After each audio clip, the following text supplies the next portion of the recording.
Salam sejahtera saudara yang kekasih di dalam nama Tuhan Yesus Kristus. Kembali kita bertemu dalam topik pengetahuan yang menyelamatkan. Nah, kali ini kita akan memikirkan pengetahuan yang dari dunia, sesudah kita membicarakan pengetahuan yang dari Tuhan. Tetapi saya harap saudara tidak salah mengerti istilah pengetahuan yang dari dunia. Karena itu perhatikan dengan baik-baik. Kejadian 1 ayat 28 mengatakan seperti ini. Allah memberkati mereka, lalu Allah berfirman kepada mereka, beranak cuculah dan bertambah banyak. Penuhilah bumi dan taklukkanlah itu. Berkuasalah atas ikan-ikan di laut dan burung-burung di udara dan atas segala binatang yang merayap di bumi. Lalu dalam 1 Korintus 1, 20 dan 21, 1 Korintus 1, 20 dan 21. Di manakah orang yang berhikmat? Di manakah ahli Taurat? Di manakah pembantah dari dunia ini? Bukankah Allah telah membuat hikmat dunia ini menjadi kebodohan? Oleh karena dunia dalam hikmat Allah tidak mengenal Allah oleh hikmatnya, maka Allah berkenan menyelamatkan mereka yang percaya oleh kebodohan pemberitaan Injil.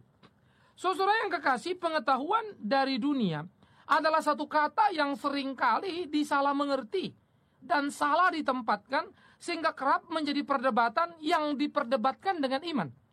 Ya, sehingga pengetahuan yang disebut sebagai sebuah ilmu ini menjadi sesuatu yang dicurigai di dalam konteks beriman atau dalam konteks gereja. Sementara para saintik, orang-orang berilmu juga mencurigai apa yang sedang dikerjakan oleh agama. Maka agama mencurigai ilmu, ilmu mencurigai agama. Nah, ini sudah berlarut-larut. Sehingga tidak heran kalau kita mendengar perkataan itu pengetahuan dari dunia. Buang, kan begitu. Nah, ini yang saya mau saudara hati-hati. Nanti iman dan ilmu akan kita bicarakan kemudian. Ya. Nah, baru nanti kemudian pada bagian akhirnya kita membicarakan bagaimana posisi iman dan ilmu itu menjadi sebuah karya hebat dalam kesatuannya yang menyelamatkan manusia berdosa dan dunia dari kepunahannya. Nah, saudara-saudara, mari kita mengerti dulu ilmu pengetahuan secara umum harus dipahami begini. Pertama, saudara, ilmu pengetahuan itu paling tidak kalau kita bagi lingkup dulu adalah menyangkut ilmu pengetahuan. Apa ini, apa itu. Hal-hal yang menyangkut kepada biologi gitu ya. Kemudian nanti kita bicara lagi astronomi begitu. Lalu yang lainlah astrologi begitu. Lalu bicara lagi nanti tentang matematik, tentang anatomi, kedokteran dan seterusnya. Nah, itulah bagian-bagian. Sehingga astronomi ilmu perbintangan, kalau astrologi itu lebih kepada, itu agak keluar dari ilmu pengetahuan. Itu ramal-meramal bintang begitu ya. Nah, jadi di dalam bagian-bagian seperti ini berbagai bidang ilmu pengetahuan fisika, kimia itu menyangkut kepada benda, apa ini, apa itu begitu ya. Nah, benda itu. Nah, lalu kalau kita sudah beranjak pada benda-benda yang mati kan tidak ada yang salah di sana kan begitu ya. Apakah kemudian karena kita orang Kristen lalu kita tidak belajar matematik? Apakah karena kita tidak belajar biologi? Belajar kan? Nah, karena itu memang terjadi semacam keanehan sekaligus kemunafikan. Bagaimana kita belajar dari SD, SMP, SMA, lalu kemudian katakanlah menjadi pengkhotbah sesudah belajar teologi, bisa berkata, jangan pakai otak, ilmu pengetahuan itu dosa. Lah yang dipelajari selama ini apa? Waktu Anda membaca, itu kan ilmu dalam membaca huruf kan. Kalau Anda belajar baca kan Anda bisa baca. Anda belajar hitung kan Anda bisa berhitung. Nah, bagaimana mau ngitung uang kolektor? Kan begitu. Maka ilmu pada dirinya tidak ada yang salah. Harus hati-hati dulu. Jadi itu namanya ilmu pengetahuan. Yang kedua bergerak kepada psikologi. Mengapa manusia begini, mengapa manusia begitu. Sehingga kalau ilmu pengetahuan mungkin objeknya lebih kepada benda secara pasif. Atau kalau kedokteran itu orang sakit ini kenapa begitu ya, virusnya yang dipelajari. Tapi psikologi adalah manusianya. Mengapa orang itu marah? Mengapa orang itu bisa jatuh cinta? Mengapa orang itu bisa senang? Begitu ya. Nah, itu diselidiki. Orang bilang kalau adrenalinnya naik, wah itu marah kan begitu ya. Dan unsur-unsur daripada hormonal dipelajari dari sudut psikologi itu. Untuk mengetahui kenapa manusia begini dan begitu. Nah, lalu yang ketiga adalah etika. Nilai-nilai yang tepat atau bagaimana seharusnya manusia bertindak. Itu etis apa tidak etis, pantas atau tidak pantasnya sebuah tindakan. Sehingga dalam nilai-nilai seperti itu, bagaimana yang seharusnya menjadi ukuran yang diukur pada manusia itu. Sehingga manusia itu harus menjadi orang yang tertib kepada lingkungannya. Tepat, hidup sesuai dengan aturan-aturan moral yang ada. Nah, nilai-nilai ini ada, namanya etika, kan begitu. Waktu kita mau belajar mengenal Sang Pencipta, namanya teologi. Entah itu agama apapun, mereka belajar teologi. Ya. Nah, ini juga dianggap sebagai sebuah pengetahuan. Pengetahuan tapi tentu bukan tentang dunia, tapi tentang Tuhan.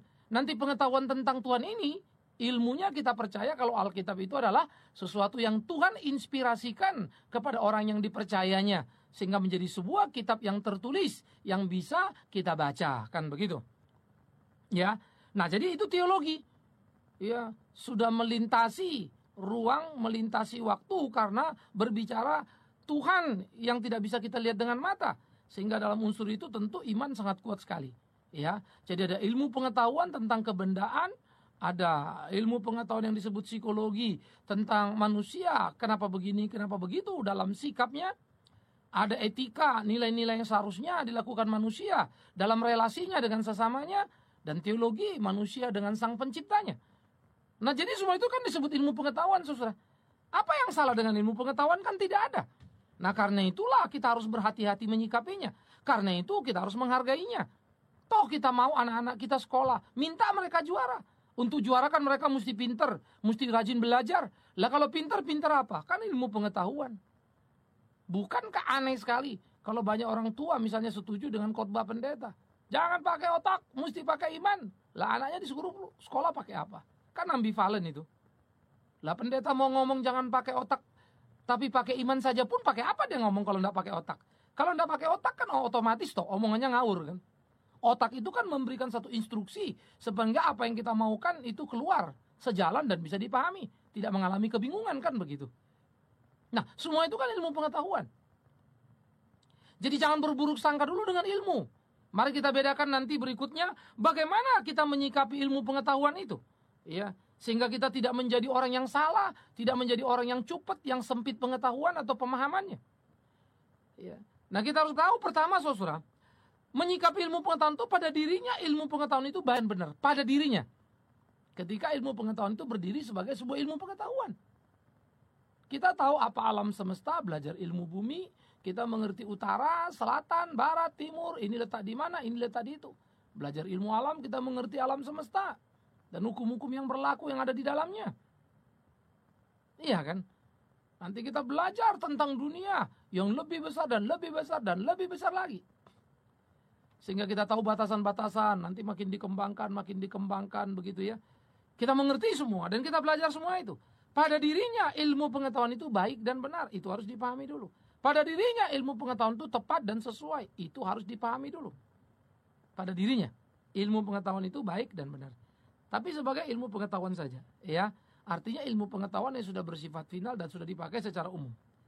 Tetapi yang kedua, di dalam menyikapi ilmu pengetahuan juga harus hati-hati terhadap sikap dan keyakinan seseorang akan ilmu dan teorinya. Nah, itu yang harus kita kritisi.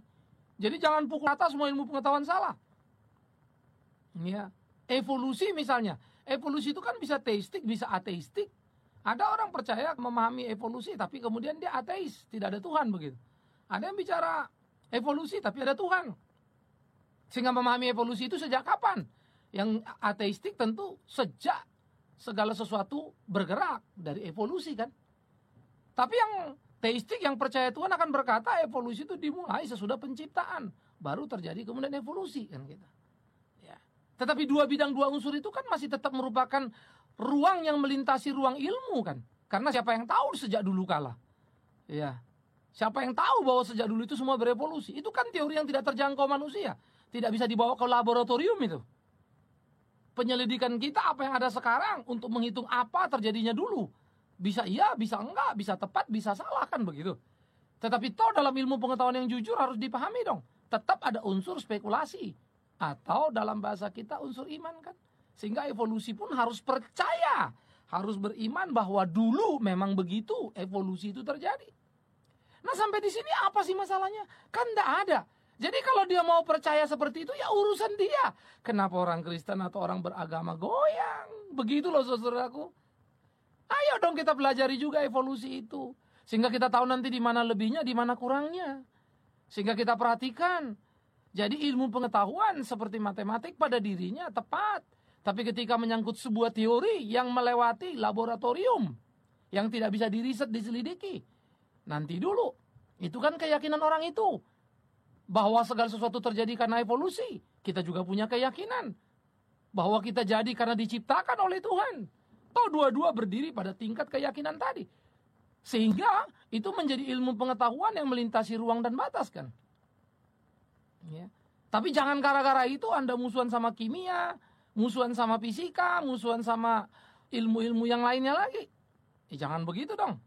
Kita kan tidak bisa begitu. Karena kan Tuhan yang mengatakan, taklukkanlah alam semesta ini kan begitu. Berkuasa atas ikan di laut, burung di udara. Ya Anda mesti mengerti dong. Nangkap burung kayak apa? Karakter burung itu kebiasaannya seperti apa? Ke laut bagaimana? Laut itu apa sih? Terumbu karang itu apa sih? Kan begitu toh. Kalau enggak kan kita akan merusak semua. Padahal Tuhan suruh menguasai dalam konteks mengelola. Berarti kita mesti punya ilmu pengetahuan kan. Enggak ada yang salah toh. Sehingga ilmu pengetahuan yang disebut pengetahuan dari dunia, hakikatnya adalah pengetahuan yang memang Tuhan sudah sediakan untuk kita pelajari. Sebuah sistem yang memang sudah ada sejak dulu kala. Tinggal kita belajar untuk kita ngerti. Dulu kita nggak ngerti bumi itu bulat. Sempat ada gereja mempunyai masa di mana salah paham. Menganggap bumi itu setengah lingkar. Lalu matahari itu yang berputar-putar. Ternyata bumi yang mengitari dan berputar begitu. Ya, itu kan wajar dalam tingkat pemahaman yang bergerak secara perlahan. Kalau kita tanya kenapa ya gereja dulu nggak ngerti? Ya jelas. Secara sains memang kita ada hal yang berkembang untuk samping mengetahui. Tetapi awas, jangan lupa. Semua itu terjadi sesudah jatuh ke dalam dosa. Sebelum jatuh dalam dosa, manusia unggul pada dirinya. Karena dia menjadi penguasa alam semesta. Sesudah jatuh dalam dosa, terjadi kekacauan. Nah ini masalah yang juga harus diperhatikan. Ya. Nah, jadi saudaraku yang kekasih, ingat, ilmu pengetahuan pada dirinya itu baik dan benar. Tapi ketika menyangkut teori atau keyakinan seseorang, nah itu perlu dikritisi. Kemudian kita juga harus membedakan mana ilmu pengetahuan yang sudah final dan mana teori yang masih bergerak. Nah itu harus dipahami juga. Umur dunia ini kan macam-macam pendapat para ahli. Ada yang bilang 1 miliar, ada yang bilang 2 miliar, ada yang bilang sekian miliar, dan seterusnya. Ada yang percaya kiamat, saintik sekarang sudah menghitung ada kiamat. Mereka percaya bumi akan meledak. Tapi ada yang masih berargumen tidak. Ya. Tetapi kan dulu ilmu pengetahuan tidak menerima fakta kiamat. Sekarang mereka terima. Dulu mereka mentertawakan Alkitab waktu ngomong kiamat. Sekarang dengan teori-teori yang dikembangkan, diyakini panas bumi akan semakin meninggi, tidak bisa dicegah. Persediaan air, persediaan minyak akan menipis di perut bumi. Sehingga terjadi kering kerontang dalam perut bumi. Dan perut bumi akan meledak. Puas! Bayangkan penduduk bumi yang bertambah. Jumlah manusia bertambah itu. Akan membuat panas yang tambah lagi. Ya, sehingga itu akan berkembang. Nah ini akan berkembang terus dalam ukuran panas BTU begitu ya. Itu akan terus naik sehingga suhunya akan naik. Hutan kan digunduli. Tanah ya diflur lah untuk tempat orang tinggal. Jadi banjir semakin menjadi-jadi. Gempa menjadi luar biasa. Nah kalau bumi ini kemudian meledak kan menghantam paling dekat bulan lalu mengefek ke matahari. Mengefek lagi ke planet lain, mengefek ke bintang kan. Persis kayak kitab Wahyu bilang. Bumi meledakkan begitu. Bulan jadi darah dan seterusnya. Normal kan. Gampang kan dimengerti dengan ilmu pengetahuan. Karena memang ilmu pengetahuan bukan barang setan. Itu loh saudaraku. Justru dengan ilmu pengetahuan itu kita makin mudah untuk memahami betapa firman Tuhan itu tepat dan tidak ada yang salah. Menarik kan? Tetapi awas tadi, ilmu pengetahuan dan teori harus dibedakan. Ya. Jadi teori Darwin dengan evolusinya ya itu kan keyakinan Darwin yang masih perlu menghadapi proses pengujian dan terus menerus. Umur bumi berapa? Itu kan berbagai teori yang disampaikan. Eksak tepat kita nggak tahu. Ya. Kemungkinan tergantung teori dan cara merisetnya. Apa yang dipakai kan begitu. Jadi bedakan dulu. Sehingga saudara, teori yang belum final itu ya akan termakan oleh waktu. Itu harus kita sadari sama-sama. Bisa jadi dia makin membaik, bisa jadi dia tidak membaik. Sama seperti yang saya katakan tadi. Dulu saintik tidak percaya ada kiamat, hanya produk agama. Sekarang harus diyakini, bumi akan meledak kata mereka. Bumi meledak apa artinya? Ya kiamat kan. Dulu sangat diyakini manusia itu tabula rasa. Lahir seperti kertas putih tidak ada salahnya. Tapi kemudian psikologi sekarang sudah sebagian mengkoreksi. Ternyata ada orang tinggal di tempat yang sangat baik jadi jahat. Atau orang tinggal di lingkungan sangat jahat jadi baik. Ini bukan masalah kertas putih lagi kan. Ada sesuatu yang tidak bisa ditangkap oleh psikologi. Sehingga para psikolog-psikolog mulai melihat ada satu ini. Apa? Alkitab menjawab, dosa turunan. Apa yang dikatakan dalam Kejadian 6 ayat 5 ya. Kecenderungan manusia adalah berbuat dosa terus-menerus. Jadi lingkungan baik tidak serta-merta membuat seseorang menjadi jaminan baik. Bisa baik, bisa tidak. Iya kan? Maka kedekatan akan Tuhan, bagaimana mereka hidup tidak dikuasai dosa, itu yang bisa membuat manusia terjamin baik. Nah karena itu, tidak ada sesuatu yang salah di sana. Menarik saudaraku. Nah itu yang kita mesti pikirkan bersama-sama. Nah oleh karena itu, pengetahuan yang dari dunia, seperti yang kita katakan tadi, adalah merupakan sebuah pemberian Tuhan kepada manusia. Di dalam usaha manusia, mengisi, mendiami bumi yang Tuhan berikan pada manusia. Maka manusia mau tidak mau harus mengerti segala sesuatu yang menjadi karakter atau sifat daripada bumi. Berkembang biaklah, itu menyangkut manusia. Manusia dituntut untuk memahami sesamanya. Itu kan jadi ilmu sosial. Ya, hubungan dengan diri, hubungan dengan sesama, kan menarik sekali. Semuanya sudah dimulai ketika penciptaan ada. Maka ilmu pengetahuan sudah ada sejak penciptaan. Dan itu Tuhan yang berikan kok. Taklukkan bumi, kuasailah. Bagaimana bisa kalau tak mampu? Karena mampu maka dikasih tahu. Mampu apa? Berpengetahuan. Itu loh saudara-saudara. Alangkah indahnya. Karena itu saya kira setiap jemaat harus kritis dalam menyikapi, mendengarkan segala sesuatu. Sehingga tidak terjadi pembodohan terhadap gereja Tuhan. Tetapi sebaliknya, gereja Tuhan terus bertumbuh, berkembang. Ya, yang justru bisa memimpin zaman dalam ilmu pengetahuan yang benar. Kan begitu. Nah oleh karena itu saudara, sikap iman Kristen terhadap ilmu pengetahuan dunia, saya sengaja pakai istilah dunia begitu ya. Ingat, bersahabat dengan ilmu pengetahuan yang pada dirinya ilmu pengetahuan.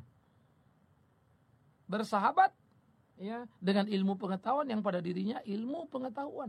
Jadi pisahkan dulu mana tadi teori-teori yang masih bersifat dan bergerak terus dengan ilmu pengetahuan yang umum yang sudah kita mengerti.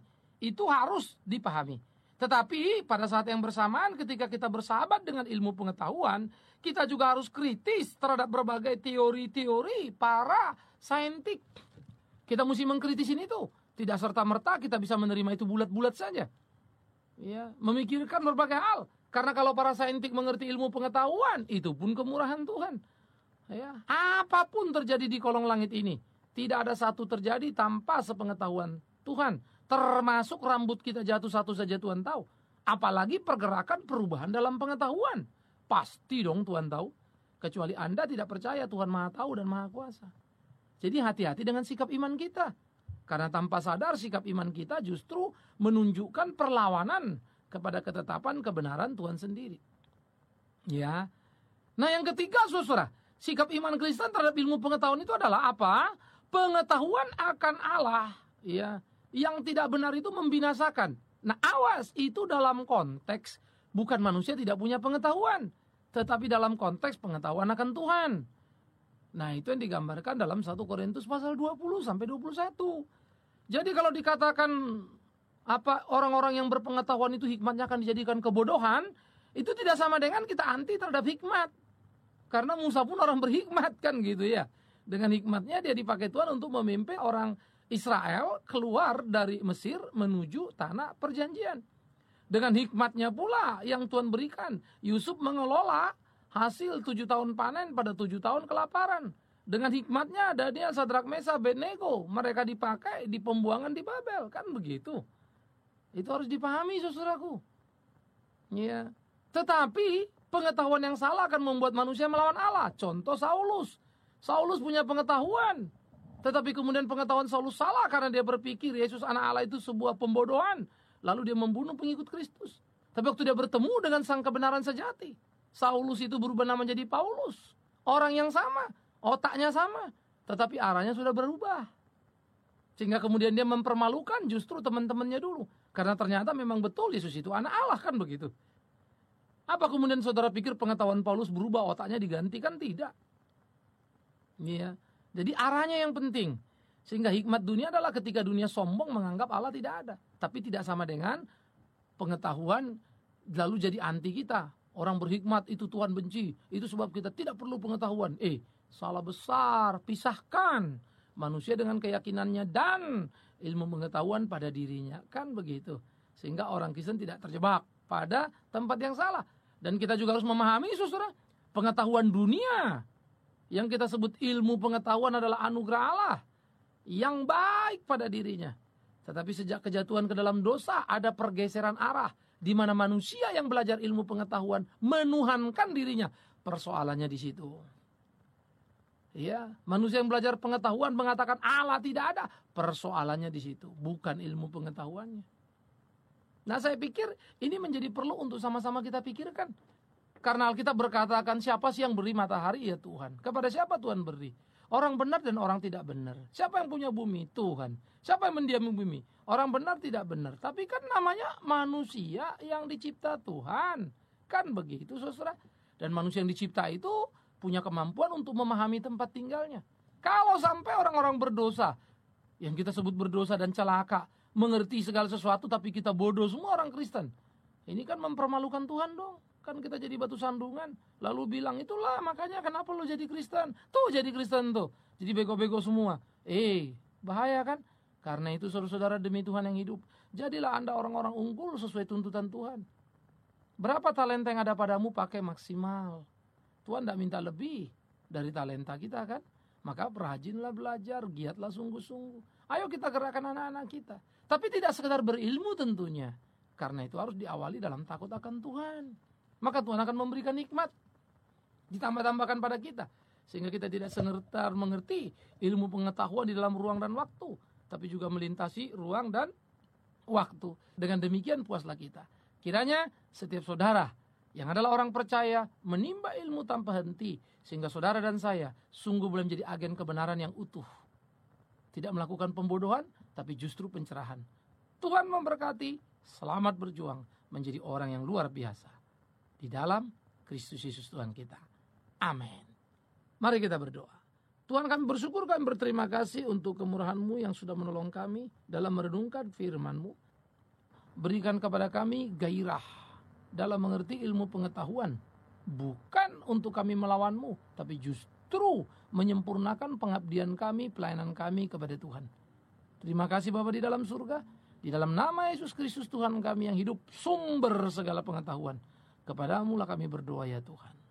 Dan berkati setiap umat-Mu yang sama-sama dengan kami yang mendengarkan program ini, kiranya mereka terus juga bertumbuh dalam iman percayanya dan pengetahuan yang dimilikinya. Amin.